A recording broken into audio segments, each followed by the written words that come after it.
ಸಿದ್ದರಾಮಯ್ಯನವರು ಸತತವಾಗಿ ಅವರು ಏನೋ ಫೈನಾನ್ಸ್ ಮಿನಿಸ್ಟ್ರು, ನಾನು ದೊಡ್ಡ ಆರ್ಥಿಕ ತಜ್ಞ ಅದೇನೇನೋ ಹೇಳ್ತಾ ಇದ್ರಲ್ಲ, ಹಿಂದೆ ಸರ್ಕಾರ ನಮಗೆ ಅನ್ಯಾಯ ಮಾಡ್ತು. ಹಿಂದೆ ಸರ್ಕಾರ ಅನ್ಯಾಯ ಮಾಡಿದ್ರೆ ಸರ್ಪ್ಲಸ್ ಬಡ್ಜೆಟ್ ಹೆಂಗ್ ಬರ್ತಾ ಇತ್ತು?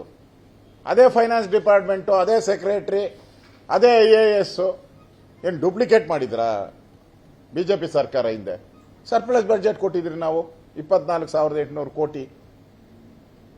ಅವಕಾಶ ಇದ್ರೂ ಲೋನ್ ತಗೊಂಡಿಲ್ಲ ನಾವು. ಅಷ್ಟನ್ನ ಹಾಳು ಮಾಡಿದ್ದೆಲ್ಲಿ ನಿಮಗೆ? ನಾವು ಸಮೃದ್ಧಿಯ ಕರ್ನಾಟಕವನ್ನ ನಿಮ್ಮ ಕೈ ಕೊಟ್ರಿ. ನಾವು ಹಾಳು ಮಾಡಿದವರು ಸಿದ್ದರಾಮಯ್ಯ ಅಂಡ್ ಗ್ಯಾಂಗ್.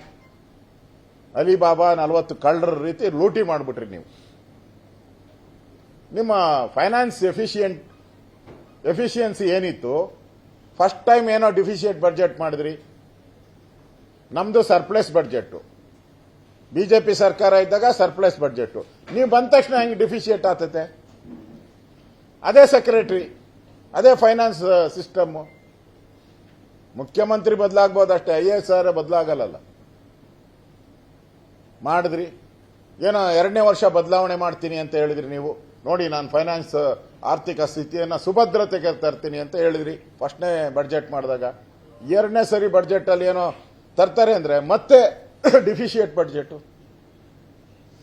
ಮತ್ತೆ ಹೇಳಿದ್ರಿ ಏನೋ ತೊಂದರೆ ಆಗಿದೆ, 3ನೇ ಬಾರಿ ನಾನು ತರ್ತೀನಿ ಅಂತ. 3ನೇ ಬಾರಿನೂ ಕೂಡ ನಿಮ್ದು ಡಿಫಿಷಿಯೇಟ್ ಬಡ್ಜೆಟ್. ಸತತವಾಗಿ 3 ಬಾರಿ ಸಿದ್ದರಾಮಯ್ಯನವರು, ಈ ಸರ್ಕಾರ ಕಾಂಗ್ರೆಸ್ ಸರ್ಕಾರ, ಈಗ ಸಿದ್ದರಾಮಯ್ಯ ತೊಲಗೋಗಿದ್ದಾರೆ ಅದು ಬೇರೆ ಪ್ರಶ್ನೆ, ಕಾಂಗ್ರೆಸ್ ಸರ್ಕಾರ 3 ಬಾರಿನೂ ಕೂಡ ಡಿಫಿಷಿಯೇಟ್ ಬಡ್ಜೆಟ್ ಅನ್ನ ಮಾಡಿದ್ದಾರೆ. ಅಂದ್ರೆ 3 ವರ್ಷನೂ ಕೂಡ ಆರ್ಥಿಕ ಸ್ಥಿರತೆ. ಮೊನ್ನೆ ಹೇಳಿದಾರಲ್ಲ ಪ್ರೆಸ್ ಮೀಟ್ ಅಲ್ಲಿ, DK ಶಿವಕುಮಾರ್ಗೆ ಕಿವಿ ಮಾತನ್ನೇ ಹೇಳಿದ್ದಾರೆ. ಏನು ಮನೆಗೆ ಹೋದಾಗ ಕಾಲಿಗೆ ಬಿದ್ದು ಆಶೀರ್ವಾದ ಮಾಡಿದಾಗ ಅವ್ರ ಆಶೀರ್ವಾದ ಮಾಡಿದ್ದು ಹಿಂಗೆ, ಭಸ್ಮಾಸುರನ ಆಶೀರ್ವಾದ. ಭಸ್ಮಾಸುರ ಇದ್ನಲ್ಲ, ಹಂಗ ಆಶೀರ್ವಾದ ಮಾಡಿದ್ದಾರೆ. ಭಸ್ಮಾಸುರನ ಆಶೀರ್ವಾದ. ಆರ್ಥಿಕ ಸುಸ್ಥಿರತೆ ಮಾಡಿದಾರಂತೆ. ಅಂದ್ರೆ ಫೈನಾನ್ಷಿಯಲ್ ಎಫಿಷಿಯನ್ಸಿ ಡಿಫಿಷಿಯೇಟ್ 3 ವರ್ಷ ಡಿಫಿಷಿಯೇಟ್ ಬಡ್ಜೆಟ್ ಮಾಡಿಬಿಟ್ಟು ಸಾಲದ ಹೊರೆಯಲ್ಲಿ ನಮ್ದು ಈಗ DK ಶಿವಕುಮಾರ್ಗೆ ಅಧಿಕಾರ ಕೊಡ್ತಾ ಇದ್ದೀನಿ ಅಂತ ಹೇಳಿದ್ದಾರೆ ಅವರು. ಎಲ್ಲಿದೆ ನೀವು ಆರ್ಥಿಕ ಸುಸ್ಥಿತಿ ಎಲ್ಲಿದೆ?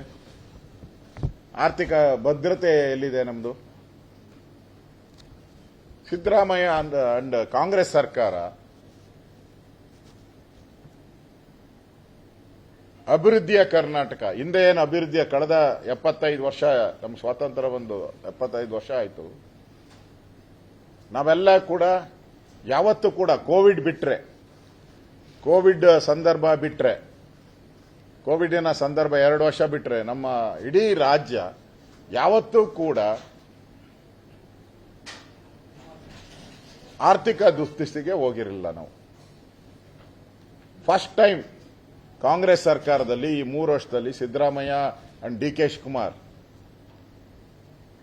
ಅಭಿವೃದ್ಧಿ ಕರ್ನಾಟಕದಿಂದ ಸಾಲದ ಕರ್ನಾಟಕಕ್ಕೆ ತಗೊಂಡೋಗಿದ್ದಾರೆ. ದೊಡ್ಡ ದುರಂತ ಏನು ಅಂತ ಹೇಳಿದ್ರೆ, ಅಭಿವೃದ್ಧಿಗೋಸ್ಕರ ಸಾಲ ಮಾಡ್ತಾ ಇಲ್ಲ ನಾವು. ಸಾಲ ಮಾಡ್ತಾರೆ ಎಲ್ಲರೂ, ಕೇಂದ್ರ ಸರ್ಕಾರನೂ ಸಾಲ ತಗೊಂಡಿದೆ, ಇಲ್ಲ ಅಂತ ಹೇಳಲ್ಲ.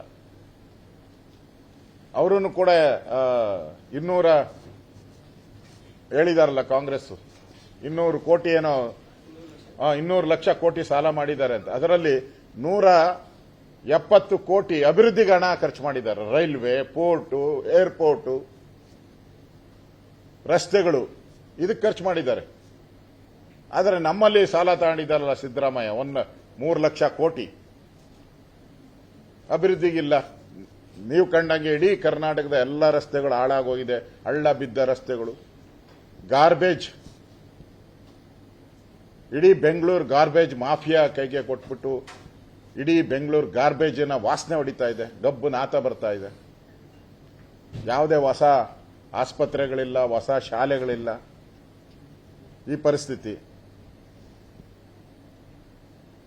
ಸರ್ಕಾರದ ಉಳಿವಿಗೋಸ್ಕರ, ಸರ್ಕಾರ ಬದುಕಬೇಕು ಅಂತ ಅಂದ್ರೆ ಆಕ್ಸಿಜನ್, ಸರ್ಕಾರ ಈಗ ICUನಲ್ಲಿದೆ. ಸರ್ಕಾರ ಈಸ್ ಇನ್ ICU. ICUಗೆ ಆಕ್ಸಿಜನ್ ಬೇಕು. ಆಕ್ಸಿಜನ್ ಅಂದ್ರೆ ಸಾಲ. ಈ ಸಾಲ ತಗೊಂಡು ಆಕ್ಸಿಜನ್ ಕೊಡ್ತಾ ಇದ್ದಾರೆ ಸರ್ಕಾರಕ್ಕೆ. ಗ್ಯಾರಂಟಿಗೋಸ್ಕರ 65,000 ಕೋಟಿ ಅಪ್ರಾಕ್ಸಿಮೇಟ್ಲಿ ಖರ್ಚು ಮಾಡ್ತಾ ಇದ್ದಾರೆ. ಗ್ಯಾರಂಟಿಗೋಸ್ಕರ 65,000 ಕೋಟಿ ಎವ್ರಿ ಇಯರ್. ಅದನ್ನ ದೊಡ್ಡದಾಗಿ ಹೇಳ್ತಾರೆ ಸಿದ್ದರಾಮಯ್ಯ, ನಾನು 65,000 ಕೋಟಿ ಖರ್ಚು ಮಾಡಿಬಿಟ್ಟೆ ಗ್ಯಾರಂಟಿಗೋಸ್ಕರ ಅಂತ ಎರಡೂ ಕೈ ತೋರಿಸ್ತಾರೆ. ಆ ಎರಡೂ ಕೈನ ಹಿಂಗೆ ತಿರುಗಿಸಿದ್ರೆ 65,000 ಕೋಟಿ ತೆರಿಗೆಗಳನ್ನು ಹಾಕಿದ್ದಾರೆ ಜನಗಳ ಮೇಲೆ. Petrol, diesel, alcohol, bus, current, transport ಎಲ್ಲದ ಮೇಲೂ ತೆರಿಗೆಯನ್ನು ಹಾಕಿದ್ದಾರೆ.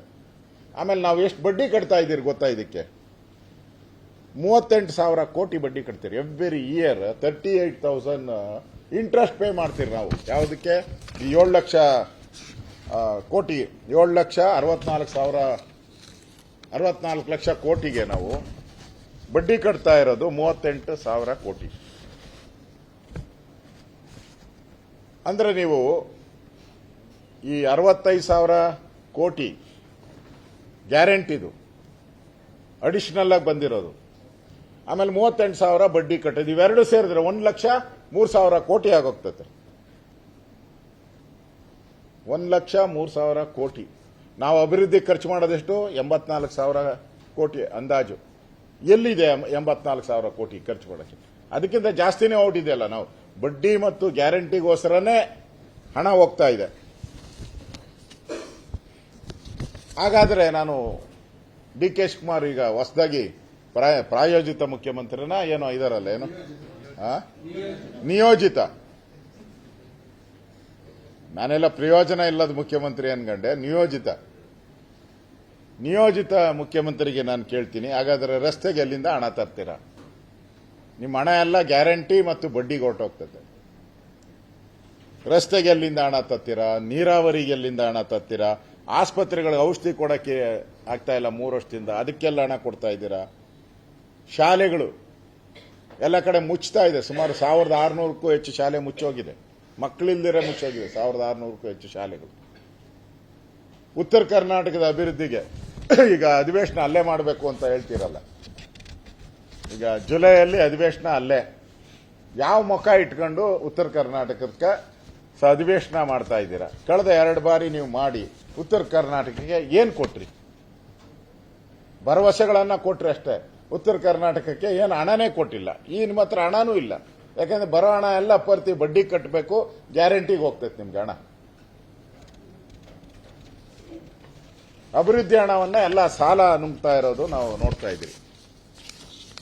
ಇನ್ನು ಈ ಸರ್ಕಾರ ಕೆಟ್ಟು ನಿಂತಿರ್ತಕ್ಕಂಥ ಈ ಲಾರಿ, ಈ ಬಸ್ ಏನಿದೆ, ಈ ಬಸ್ಸಲ್ಲಿ ಲಗೇಜ್ ಎಷ್ಟಿದೆ ಗೊತ್ತಾ? ಸಿದ್ದರಾಮಯ್ಯನವರು ಅದಕ್ಕೆ ಸೀಸ್ ಔಟ್ ಇದೆ, ಇಂಜನ್ ಸೀಸ್ ಆಗ್ತದೆ ಅಂತಾರಲ್ಲ, ಆ ಇಂಜನ್ ಸೀಸ್ ಔಟ್ ಇದೆ. ಅದು ಹುಷಾರಾಗಿ ನೋಡಿ, ಅದಕ್ಕೆ ಸೈಲೆಂಟ್ ಆಗಿ ಕೊಟ್ಬಿಟ್ರು. ಸಿದ್ದರಾಮಯ್ಯ ಯಾವಾಗೂ ರೆಬಲ್, ದೇವೇಗೌಡರ ಮೇಲೆ ರೆಬಲ್. ಮುಖ್ಯಮಂತ್ರಿ ಪದವಿ ಕೊಟ್ಟಿಲ್ಲ ಅಂತ ದೇವೇಗೌಡರ ಮೇಲೆ ರೆಬಲ್. ಅವರಿದ್ದಾಗೆಲ್ಲ ರೆಬಲ್ ಅವರು. ಆದ್ರೆ ಈಗ ಸೈಲೆಂಟ್ ಆಗಿ ಯಾಕೆ ಕೊಟ್ರು ಅಂತ ಹೇಳಿದ್ರೆ ಅವ್ರಿಗೆ ಗೊತ್ತಾಗ್ಬಿಡ್ತು, ಈ ಬಸ್ ಸೀಸ್ ಔಟ್ ಇದೆ, ಇಂಜನ್ ಸೀಸ್ ಔಟ್ ಇದೆ, ಓಡಲ್ಲ ಇದು ಇನ್ನ ಅಂತ ಕಾರಣಕ್ಕೋಸ್ಕರ ಅವರು ಈ ಕೆಟ್ಟು ನಿಂತಿರೋ ಗಾಡಿನ ಕೊಟ್ಟಿದ್ದಾರೆ. ಅವರು ಎಷ್ಟು ಲಗೇಜ್ ಇದೆ ಆ ಇದರಲ್ಲಿ, ಲಾರಿಯಲ್ಲಿ ಅಂತ ಹೇಳಿದ್ರೆ, ಗುತ್ತಿಗೆದಾರಕ್ಕೆ 38,000 ಕೋಟಿ ಕೊಡಬೇಕು. 38,000 ಗುತ್ತಿಗೆದಾರರಿಗೆ. ಎಸ್ಕಾಂಗಳಿಗೆ ಬಾಕಿ ಈ ಗ್ಯಾರಂಟಿ ಇದರಿಂದ ಎಲ್ಲ ಎಸ್ಕಾಂಗಳು 12,500 ಕೋಟಿ ಕೊಡಬೇಕು. 12,500. ಗೃಹಲಕ್ಷ್ಮಿಗೆ 5,000 ಕೋಟಿ. ಬೆಳಗಾವಿ ಅಧಿವೇಶನದಲ್ಲಿ ನಾನು ಪ್ರಸ್ತಾವ ಮಾಡಿದೆ. ಅದನ್ನ ಇಶ್ಯೂ ಮಾಡ್ತೀನಿ, ನಾನು ತಗೊಂತೀನಿ ಆ ವಿಷಯನ. ಕೊಡೋವರೆಗೂ ಬಿಡಲ್ಲ ಅದನ್ನ. 5,000 ಕೋಟಿ. ಶಕ್ತಿ ಯೋಜನೆಗೆ ಸಂಬಂಧಪಟ್ಟಿದ್ದು 4,850 ಕೋಟಿ ಶಕ್ತಿ ಯೋಜನೆಗೆ ಅವ್ರ ಪೆಂಡಿಂಗ್. BBMPಗೆ ಬಿಲ್లుಗಳು ಗುತ್ತಿಗೆದಾರದು 2,500 ಕೋಟಿ.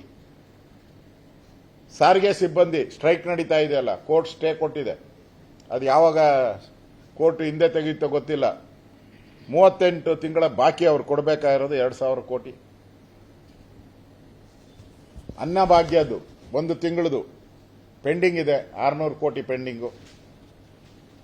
26,000 ಅನಾಥ ಮಕ್ಕಳಿಗೆ ಮಾಸಾಂಶ ಹಣ ಕೊಡಬೇಕಾಗಿರೋದು 73.73 ಕೋಟಿ ಬಾಕಿ.